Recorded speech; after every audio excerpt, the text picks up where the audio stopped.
Max Rebo. A kind, loving, and giving Ortolan with a passion for music. Many things have to be said for him to do his legacy justice, but first it is needed to go to the beginning and see the roots of this icon. Max was born on Orto to retired Jedi Nem Rebo and his wife, stage actress Sleeta Rebo. When Max was 7, his father started to struggle with a dark side of the Force addiction. Not much is known about this difficult time in Rebo's life, but before he was 8, his mother left his father and took him to Coruscant. It was in the low-class schools of the underworld that he discovered a passion and talent for music, deciding to pursue it as a career when he was 16. Everyone knew about Max after his first album. That was his big splash into the music world, but it actually took him a long time to get there, to get the resources it takes to make any sort of investment into the time it takes to make an album. In the Coruscant underworld, plenty of people have said it before, you can be in a band, no problem. But there's sort of a food chain, if that makes sense, He had to work his way up from bass to drums to lead guitar, and only after he'd gotten through all that did people discover he had this beautiful voice. Max saved his money while taking up whatever work he could in nightclubs and other places he refused to name. Eventually, he went off the radar for 6 months to craft his masterpiece. Rebo made a splash into the big-time music world with his first album, Scarlet Fire. It instantly earned him a huge fan base, and Max Rebo was soon a household name. Scarlet Fire was essentially, at the time, the greatest thing that had happened to music, full stop. Well, because Max, being an Ortolan, had a truly stunning range when singing, and that wasn't just in the pitch of his voice. Because of having, I think, an extra voice box, all his species can make noises that sound like a computer made them.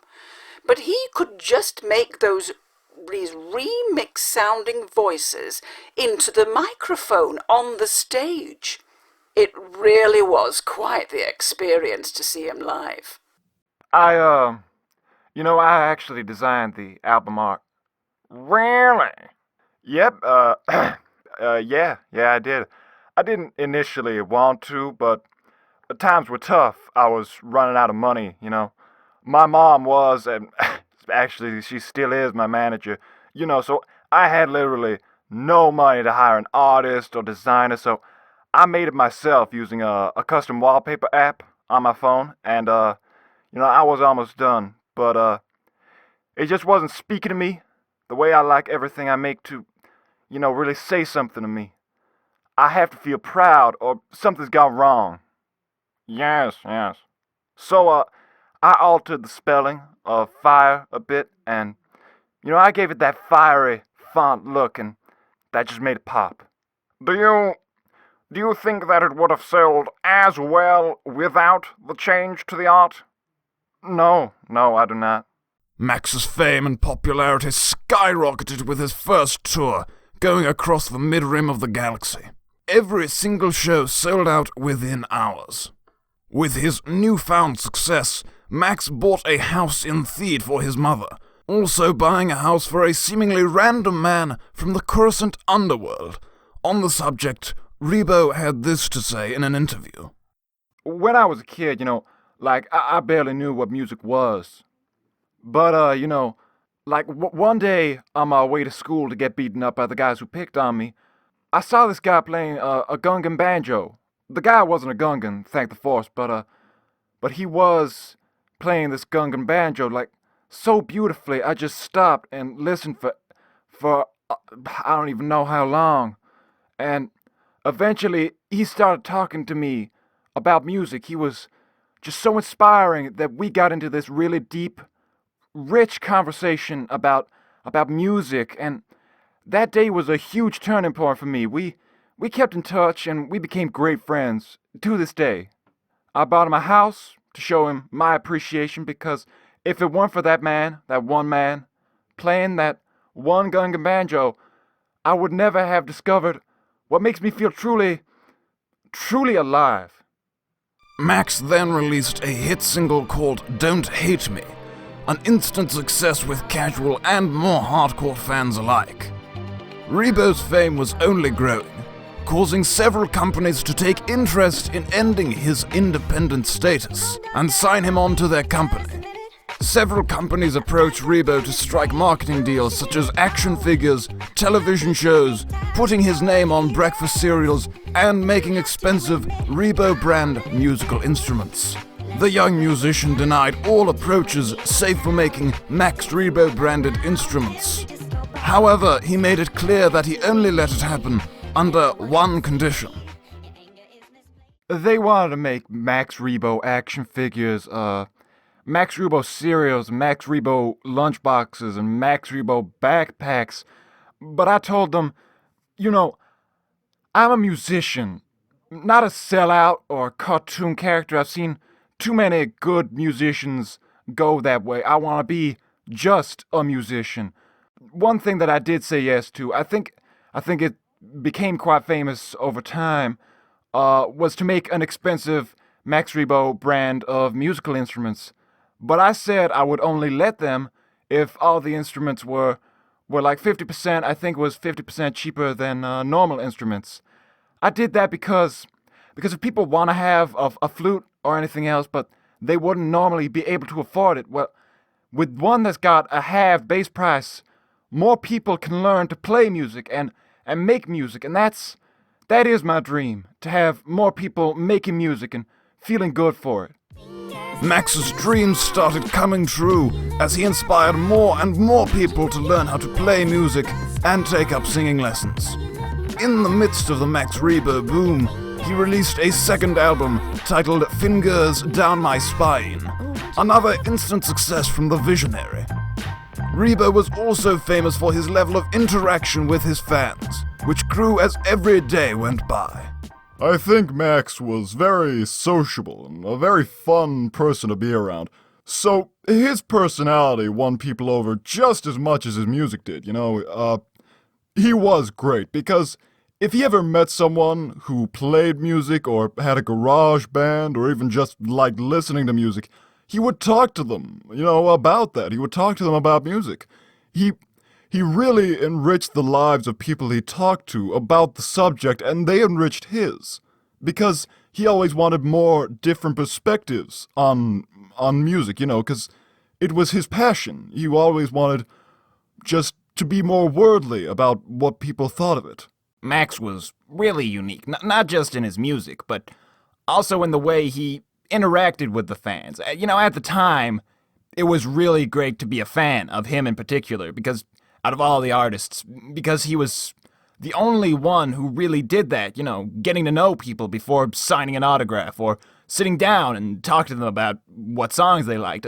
A lot of inspiration can be found in what Max did and how Max did it. Just the way he treated people and life. There's a lot of stuff to take pointers from. I think I still, to this day, learn from Max, Yes, I noticed that we're talking about, when things were going good, but, there's another part that I think we should talk about. Just saying. Max was in the height of his fame, and it seemed as if he could do no wrong. Rebo decided to sign a contract with Weirdo Records, owned by Simon Cow, to make an album. Hype for the deal was enormous, but when Merry Life Day with Max came out, no one was pleased. When the Life Day album came out, everyone was so excited for it. But only Max and those who knew him very closely really knew the truth about it. When hearing it, everyone understandably hated it. So none of the fans knew what had happened. They all thought Max was losing his vision, that he was becoming yet another washed-out has-been. But what they didn't know was that Weirdo Records had been extremely overbearing during the whole process. He didn't want to make a Life Day album. He wanted to do a regular album. The way Simoon and his people treated Max is really something that gets me riled. It was just appalling how little control they gave him over his own music. The reaction to the album was overwhelmingly negative, but what most did not know was that even though Max was credited as the songwriter, he had barely any say in what was happening to his image. To quote him on the subject from a newspaper interview, "I do not want to associate with that album. I was told what the theme was, and I was told what to write. Weirdo Records is to be avoided by everyone." Although he was vocal about what had happened, most thought it was a lie or his message just hadn't reached them. Due to what his fans now thought of him, Rebo went into hiding and into depression, becoming a blue milkaholic while trying to ease the pain of his image and his connection to his fans being destroyed. During this period, Max pushed away friends, loved ones, and even family as he descended deeper into depression. It sounds kind of, it's just so stupid to say it now, but, it came to a point where I was barely ever sober, and, for the first 2 years after the Life Day album, I struggled relentlessly with my blue milkaholism, but, one day, in the bar, I looked down at my glass, and I just said to myself, this is not who I want to be. This is not what I want to do. I looked around, I was going nowhere. After that, I walked out that bar, and I started picking up the pieces, It was hard, definitely. For the next 4 years, Max secretly planned his comeback album, fine-tuning every song to be perfect. Eventually, his masterpiece was announced, She's America. At first, people were skeptical, the stench of the Life Day album still hanging in the air, but word spread that the icon had been brought back to form, and on its second week of release, She's America climbed to the top of every chart. She's America was, without a doubt, the best thing to ever happen to music, ever. Ask anyone, they'll agree. Interview done. It just had so much soul. The best part, for me, was always the beginning. It just goes BAM! There it is, best song ever, brought to you without delay. That's right, it's just way up in your face, ready to blow your mind. All I want to know is when's the next album? There's not going to be a next album. Lando, Max Rebo died. That's why we're being interviewed for the documentary. What? When? Unfortunately, in the midst of his Outer Rim tour, tragedy struck. Rebo was setting up to perform in Jabba's palace on Tatooine the morning it was blown up. His death resonated with fans across the galaxy, all generations feeling a great loss. He got blown up? Yeah, crazy, right? Freak accident. Yeah. Accident. Terrible, awful. There were rumors of assassination by Simoon Cow, which have been somewhat backed up by police finding evidence of explosives blowing up Jabba's palace.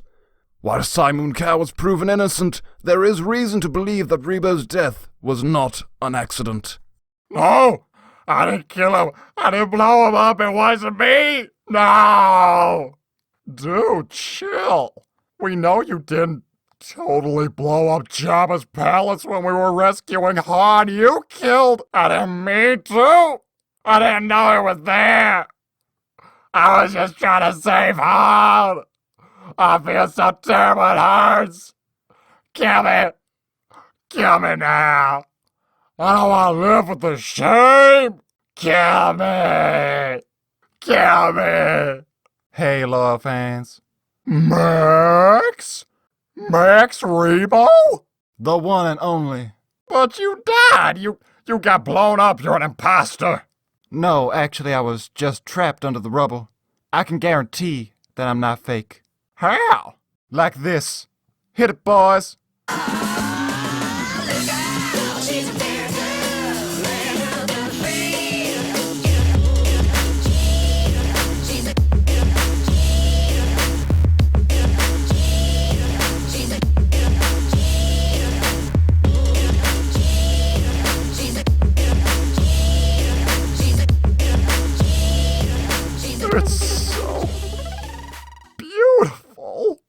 I am Max Rebo, and I'm suing you for my back injuries, Calrissian.